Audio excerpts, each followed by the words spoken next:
Welcome to GigaBrain, brought to you by Spell Labs. This is the podcast where we speak to the smartest minds across the DeFi space, exploring the ideas, innovations, and people shaping the future of crypto. Okay, and we are back.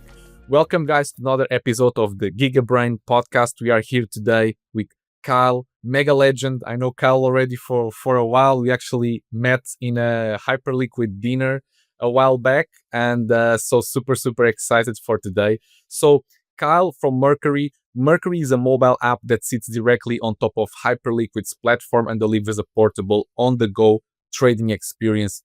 Kyle, super excited for you. I know that since last time to today, you probably have a lot of news. I already know a little bit of Mercury. We're very excited to know even more.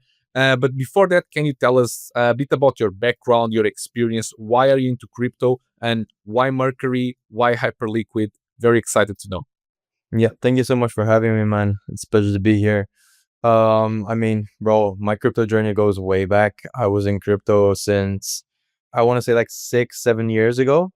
Just started off nibbling around back when like NFTs were popping. There were like these DAOs, so like everyone was like staking with these Lambo calculators. And that was like my first exposure to crypto. I guess my main philosophy when I entered crypto was more so like I want to get rich. I think everyone else had a similar philosophy. I guess Yeah, so. it's like basically the same for everyone. But since then, I fell in love a lot with the blockchain as a technology, like underlying what crypto is built upon. And it's been super interesting for me. Throughout my entire career, I had a background in IT, so computer systems, and also in business. So, I kind of had a good foundation to leverage crypto, because at the end of the day, crypto is like business and it's also very technical. So I found that my education had a very good correlation with the industry I was in, which benefited me a lot early on. Um, in general, the decentralization part of things, being able to, not rely on banks. I've personally never been a fan of banks. Don't really use them nowadays. I mean, I still have a local bank open in my home country. They probably think I'm broke for the last 6 years because I haven't used it since I touched crypto. So I think that's a story that probably a lot of people relate to.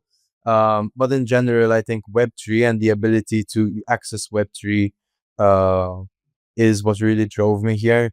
My experience is quite fond and deep. I mean, I worked at PwC, which is a leading institutional firm for advisory, development, whatever you might need.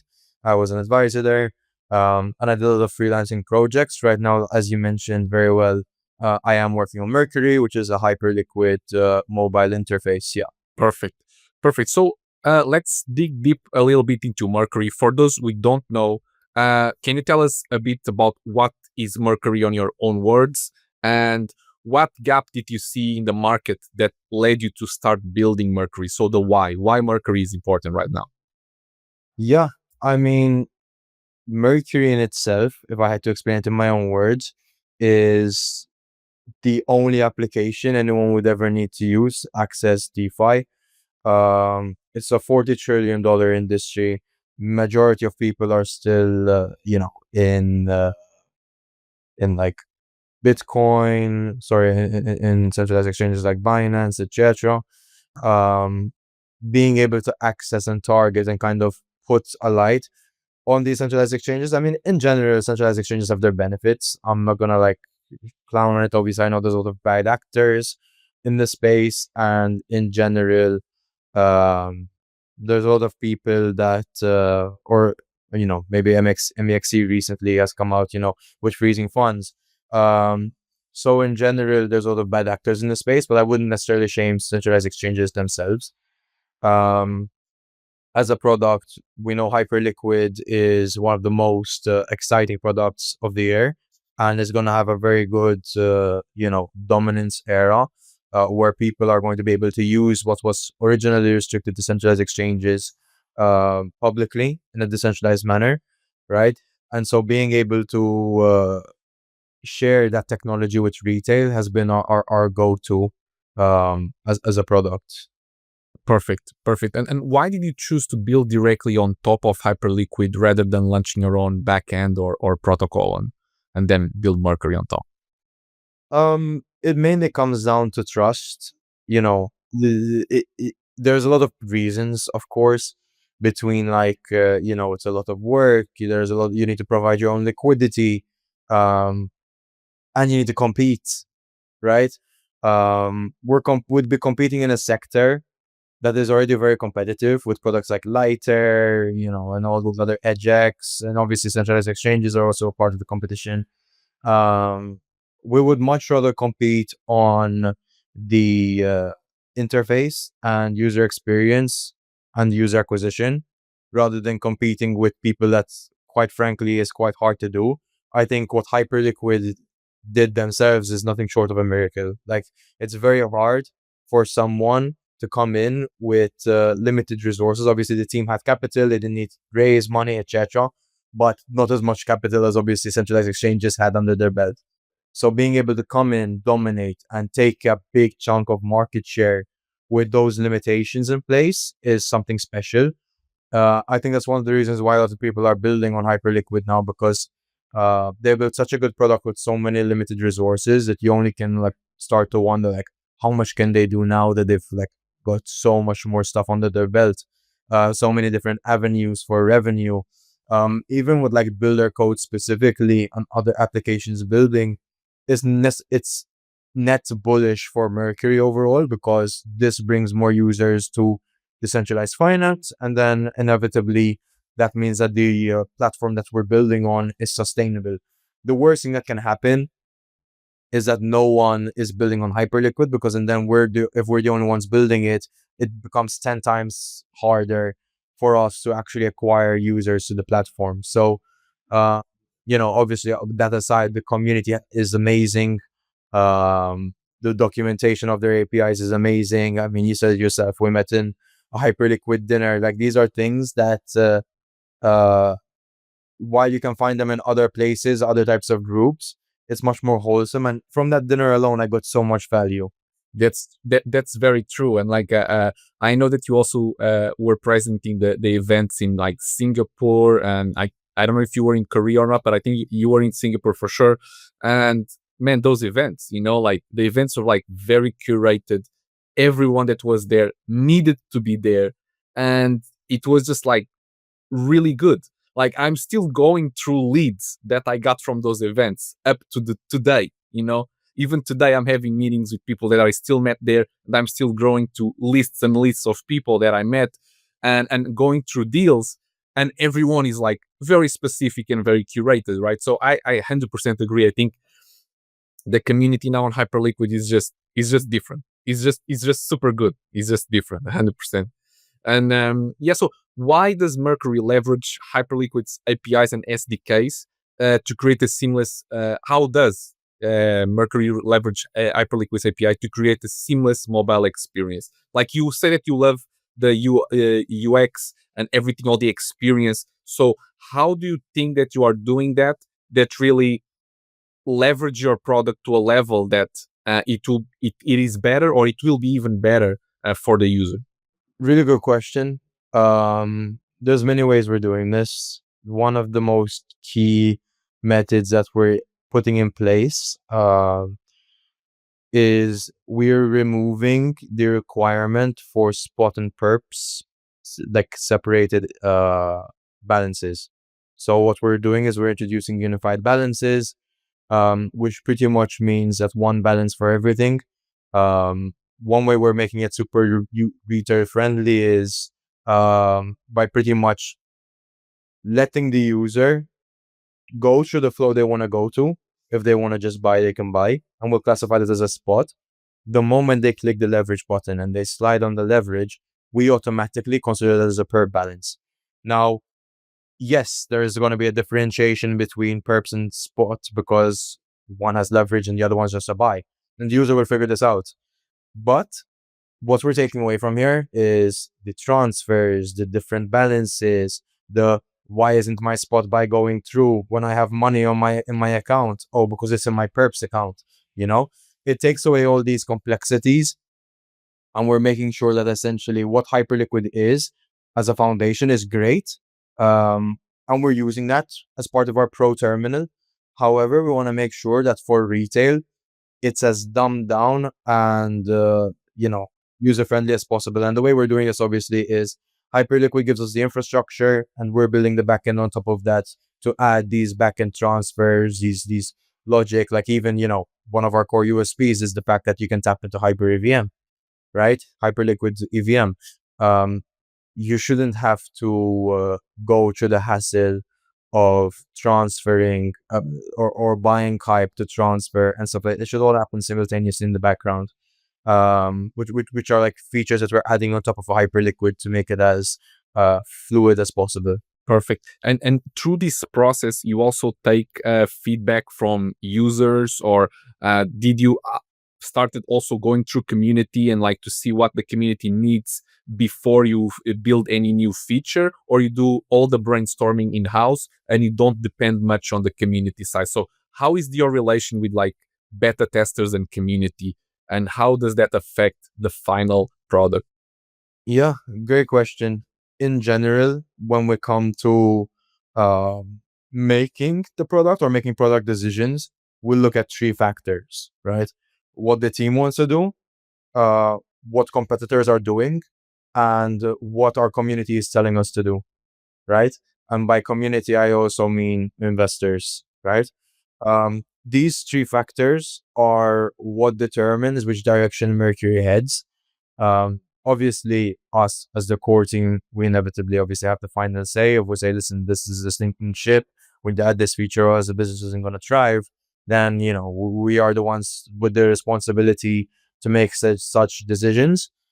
However, we do get feedback from our community. We have a Telegram chat open. We're also going to be opening a Discord, and we have a channel directly for suggestions. So if someone wants to bring up something, maybe they don't like a button, or they ask why is it like this instead of like this, we take it into consideration and we implement above this. Same thing goes with everything else. Something particular that we like to do is we sometimes tend to stalk the competitors in some ways. We have some ideas on like features that competitors will be integrating. Sometimes it's really good. Like we say, oh shit, this is a really good idea. Kudos to them. We should do something similar with our own twist. Or, like we don't see the value in adding that feature because we don't think it's going to be a net positive ROI for the business. Maybe not at this stage, maybe in the future it might make sense.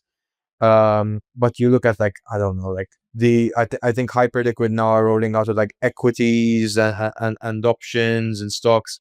My next question is actually, so how do you see the Hyperliquid evolution, for example, HIP3 and the next updates? How does that impact Mercury and the future of Mercury? So yeah, you were already entering in my next question. Yeah, I read your mind. No, bro, like in general, Mercury is very scalable from the start. So the way that we built the application and the infrastructure for the application allows us to be able to shift dependent on where the narrative is going. And when I mean shift, I don't mean we're changing the app's functionality or functionality. Rather, so I mean like, listen, if tomorrow, prediction markets are happening on Hyperliquid, Mercury has the infrastructure to be able to shift to that and offer that as a product. Same thing with like equities, etc. HIP3 obviously just came out a few weeks ago. We're seeing a lot of platforms start to launch and do good volume on that. So the ability for Mercury as a product to keep up with trends is going to be extremely important. Not because necessarily retail might need it, but because people who are already using Hyperliquid who don't have a mobile interface yet will find value in these features being added to a mobile app. Perfect. And do you think you will see more like interface first products like Mercury emerging, or do you think that no, you are already top of the game and there is no space for more people, or it's a product that will now start emerging more and more, and next year you will have like 10 or 20 competitors? Like, how do you feel? Yeah, I mean, obviously we're very far from top of the game. We're still like very, very closed doors. We have a lot of promising things happening in the background. We're completely redesigning the application. So a lot of things are happening in the background. In general, I think when we originally started Mercury, we were like one of the first ones to like start building this. It was us and Dexari when we Yeah. started originally. I already interviewed them last week, actually. Like, Yeah. super cool guys. Yeah. Yeah, I met Chuck at the MoonPay event in Singapore. Real nice guy. Yeah. It's very friendly. So it goes back to what I was talking about, the True. community stuff. Like, even though we're competitors, we both mutually agreed. Like, listen, like us getting volume to the platform benefits both parties, if not directly. Inevitably, it helps everyone. I mean, you look at Liquid; they closed like a $7.6 million investment from Paradigm. We look at it and we're like, wow, like if Paradigm is valuing businesses like them, which are similar to us, at these valuations, and that's net bullish for our product and for the ecosystem in general.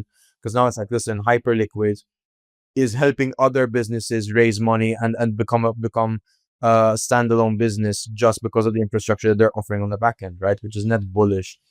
But yeah, to get back to your question, in general, I think it's slowed down significantly the amount of people that are launching products. I do expect maybe sometime in the future more products to launch. But as it currently stands right now, it seems like there isn't much going on. I think even the fact that, like, based on how well they're doing and the level of competition, now Liquid raising that money, Dexari killing it, Mercury, like we're gonna be up there in the builder code fees also. Uh, it becomes to a point where, like, how can you compete on this? Because you can't compete on fees and you can't compete on features because the backend is basically the same. So it comes down to, like, how much unique stuff can you add? For example, we have the VM side of things, HIP3, and some other features if you're adding, which I'm unfortunately able to talk about right now. But it comes down to how creative the team is. But yeah, I think there will be more competitors, but not 10, 20 next year. Much less, maybe 4 or 5. Okay, yeah. So I see the space evolving a little bit similar to when was the staking and restaking, like last year, pretty much. It was like 10 competitors, and then it was like this 10 just going. And I feel that Hyperliquid is a little bit like that, right? So you have like a couple companies, everyone knows each other, and it's just going, right? I feel it's a bit like a family now. That's how I see it. And do you think that Hyperliquid is shaping the broader DeFi and UX landscape over the next few years, or this is just a trend for like right now, this year, next year, or do you think that there is still a lot to go in regards to Hyperliquid and innovation? I have some ideas that I think Hyperliquid could improve on. In general, actually saw a podcast today, and I tend to agree with him. I forgot who the guy was, but essentially he said that if Hyperliquid is always going to be public, then Hyperliquid is in the future. To some extent, I agree. To some extent, I don't. Hyperliquid is still an amazing product regardless. It's for people to use if they want to. But I definitely think if Hyperliquid wants to take the next step and bring the biggest money in from institutions, you shouldn't have people worried about being potentially hunted on liquidation prices. That's a very real concern. We saw it with Jelly incident back in like March. Back when like Hyperliquid's HRP was in its early days. At least on the social media side when everyone's talking about it. So in general, I think if Hyperliquid wants to be the proper house of all of finance, there needs to be some privacy mechanisms at least. Because privacy is important, and Yeah. that's just like my unbiased opinion. I am not That's gonna crypto. Like one of the reasons why I joined crypto, man, is anonymous. Like crypto. If you see like early days of crypto, it started in the dark web and deep web. Exactly. It's like it's all about being anonymous, blockchain being anonymous, and you are just doing whatever you want with your money. Like you own your money, so that is extremely important. I mean, yeah, like you're saying, it's not just about anonymity. It's about obviously it being your money, decentralization, your custody. But yeah, in general, I think that's something that needs to work on. Something also which I think would be better if Hyperliquid did, which would help them inevitably in growth, is work more on their builder code structure. I feel like builder codes are really cool, but I feel like there's still a lot of work needed on them, particularly towards the fact that builder codes are an addition to Hyperliquid's fees rather than a cut inside of it. It's a bit of a misconception that a lot of people tend to say, like, oh, you get a portion of their fees. So for example, Hyperliquid has, give or take, 0.005 more fees BPS than Binance, right? Mercury will be like 2 times Binance's fees, basically, if we have a 0.05 BPS fee, which is the norm, right? With the we're seeing with other applications, which means we're basically charging as much as KuCoin, and everyone knows how shit KuCoin is when it comes to like trading perps. So I think in general, some stuff like this help products like us scale more, because yes, Hyperliquid is going to lose more in the short term. They're going to win more inevitably in the long term, because we'll be able to bring on more users, right? And bring them to different platforms. Maybe people like Hyperliquid Sec, but they don't like the way it looks. These are where builder codes come in, bringing customization to the platform.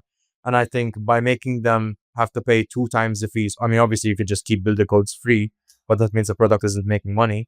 It's something to discuss, but yeah, I think these are small things that Hyperliquid could improve, and it will definitely give them a very good spot at being the house of all of finance.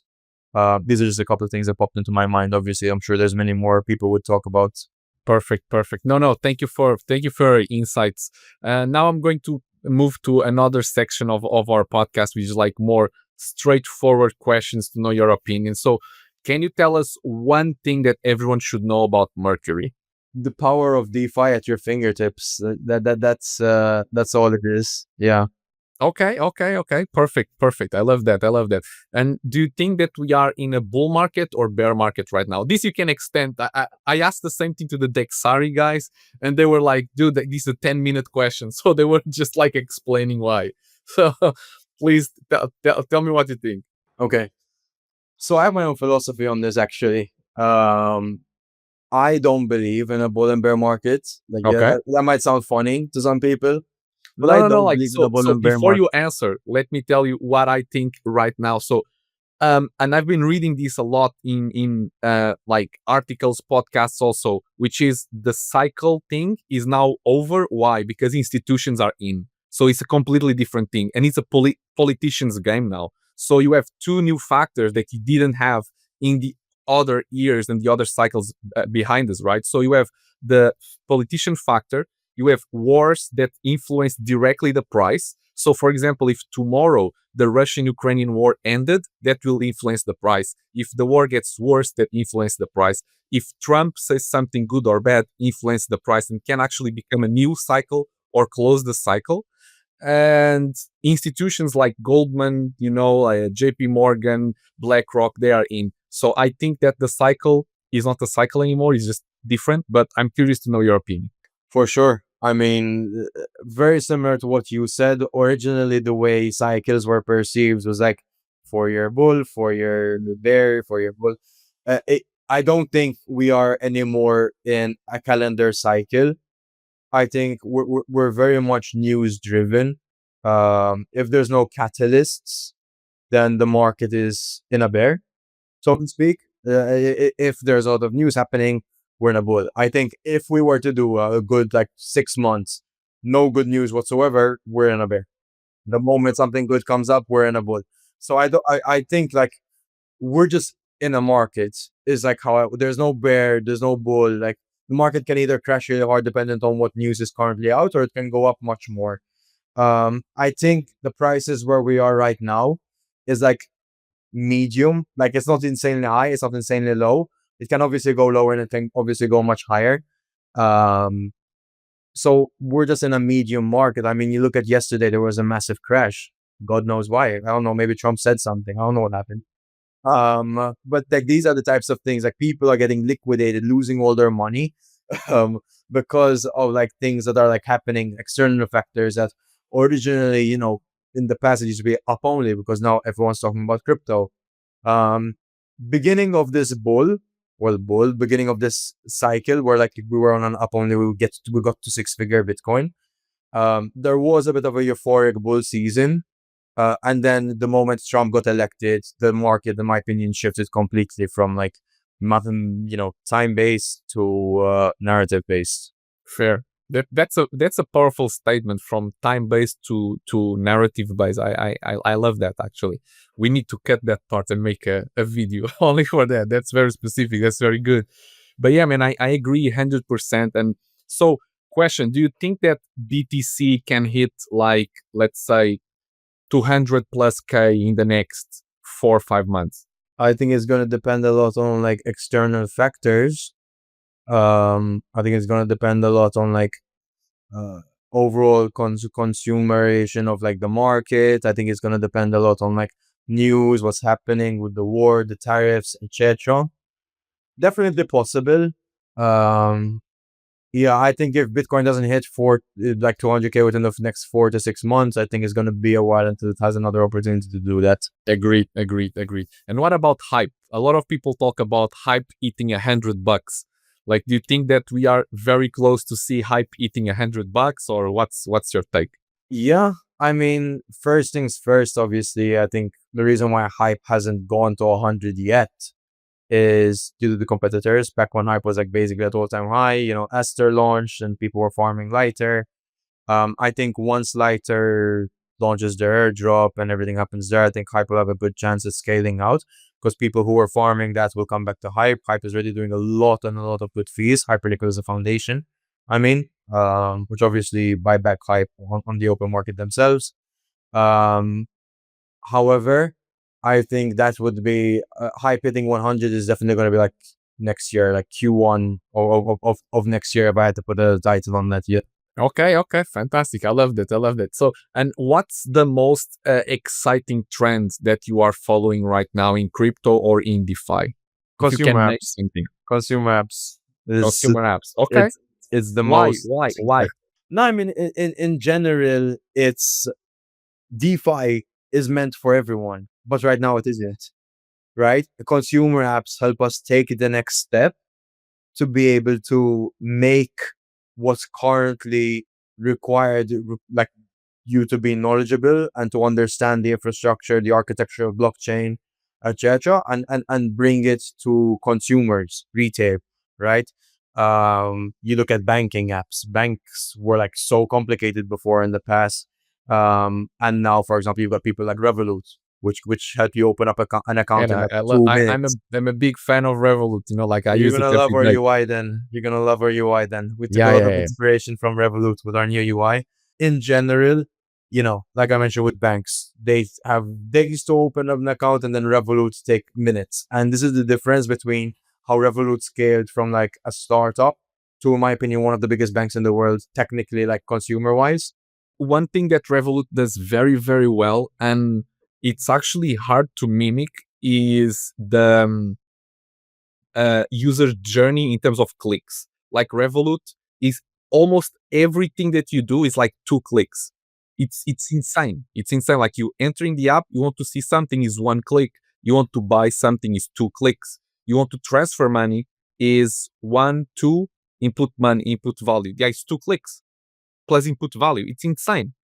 Like, you take literally like 5 to 10 seconds to do any action, like relevant action in Revolut, anything. Just like 5 seconds, and you do everything. It's insane. It is. We've taken a lot of inspiration from Revolut with our new UI. So, I'm a daily user of Revolut. I mentioned I don't use banks. Revolut is the only bank I use because they support crypto. So I have a crypto card. They just deposit USDC or whatever and go and use that. I know there's like some Hyperliquid cards also out there. I tried Quid a while back, but they're not they're not operational anymore. The dinner we went to was of Quid. I know the Quid guys very, very well. They actually are from here, from Lisbon. So, sick, awesome. Yeah. Like, I know they were actually, I already worked with them before even Hyperwave. So wow, they were awesome. they were friends from before. So they were actually doing a VC fund before. They invested in a couple companies here in Portugal. Then they pivoted for Hyperliquid. That's it. That's awesome, man. Yeah, no, it's really nice. But you also have the like, I don't want to start shouting out all the companies in the world, but like you also have the EtherFi card, which is pretty good. Yeah, The EtherFi card yeah, I've works heard of them. very, I've heard very, of them. very Yeah. nice. So it's also a great card that a lot of companies are trying to mimic. So for crypto cards, EtherFi is really decent. For fiat slash crypto Revolut is definitely out there, 100%. And yeah, so after this, so do you think that mobile apps will actually surpass desktop interfaces and products, or do you think that we are still in a world where desktop still is better or mostly used versus mobile? What do you think? I think it's gonna be very hard for mobiles to flip desktop. Depends on the experience or like what the mission of the app is. If you're looking to do something simple, like maybe meme coin buying, then yes, maybe, Moonshot, for example, was an amazing app. It onboarded so many retail users to Solana back in its day. Um, I think in general, and something we're doing with Mercury is we're making sure that we're accessible through every single platform. So we're also building a desktop version. The reason why we're doing this is because we know that while the mobile app is also going to have a pro mode version rather than just retail, there will always be users who want to still use their laptop. And it's completely understandable. I mean, I trade on my phone. I could be at home and I'll trade on my phone. That's just how I personally trade. However, the big money, the money that's gonna make a business hundreds of thousands of dollars daily, if not more, mainly comes from laptops, right? And so you need to definitely be able to not limit yourself and access that audience. That being said, mobiles can compete in some certain sectors, but in sectors like, for example, trading, it's always important, in my opinion, to have multiple products on different devices, just so that people don't need to use another platform just because you don't have a desktop. Because if I'm using, let's say, Base, I know Base have a web terminal, mobile apps, etc. Let's say I want to trade on their web version because I don't have one for Mercury, then they're not going to use the Mercury app and use the base web app. They're going to use the base app because they use the base web app. You know, you don't use the Bybit, web app and then use the Binance app because it's completely different accounts. And so being able to have these kind of products allows you to make sure that regardless what kind of situation the user is in, they still have access to their money and can still make trades regardless of where they are. Yeah, no, perfect. Thank you for that answer. So yeah, arriving here a little bit to the end of our conversation. So I'd love to know what you think that and what will be the next roadmap for the next, like, Q4, Q1, Q2 next year. Can you tell us a little bit more? What new features can you maybe share with some of the audience here? And yeah, anything that you want to share or you can share for the future of Mercury, and a little bit of a shout out about the next features. Yeah, for sure. Obviously, lots of things happening. I think short term, we can definitely expect a rebrand, um, as well as not only on the product but even on the company itself. We're looking into rebranding the name, the company, etc. So coming out with something fresh. Um, However, feature wise, a lot of things are changing. We're introducing HIP3, of course, continuously adding new EVM products, the multi-platform support. We're launching on Android, we're launching on iOS on the App Store very soon also, and the web version. A lot of things that are like happening on multiple different platforms um are like definitely scheduled towards the next 1 to 2 quarters. That being said, we're also looking into other sectors, potentially also adding, stuff like equities and this kind of stuff to the product itself. Um, and, just continuously seeing where there's value that could be added. Maybe not always Hyperliquid. Maybe a new staking system comes out on, another platform. Uh, you know, Considering maybe we might be able to integrate them and have them accessible through our app. We are a Hyperliquid focused app currently, but that could change in the future as we could potentially grow to support multiple different perp dexes networks, etc. Perfect, and thank you so much. If you can also shout out maybe your links for Mercury's website, Twitter, your Twitter, if you want, just for the audience to know where to go, and we wrap it up. For sure, yeah. I mean, definitely follow Mercury App HL. It's our company X. Our website is Mercury mercurytrade.org, and my personal X is KVLE_HL. We're posting a lot of things daily. The @ will most likely change soon once we complete our rebranding. But yes, that's currently our socials.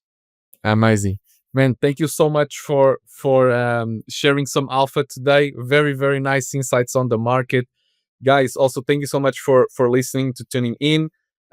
Keep hearing our podcast GigaBrain. Every day we bring new guests, we bring the best alpha in DeFi, and I will see you next time. Thank you, guys. Cheers. GigaBrain is brought to you by Swell Labs. To find out more about Swell, go to swellnetwork.io and make sure to search for GigaBrain in Apple Podcasts, Spotify, or wherever you listen to podcasts.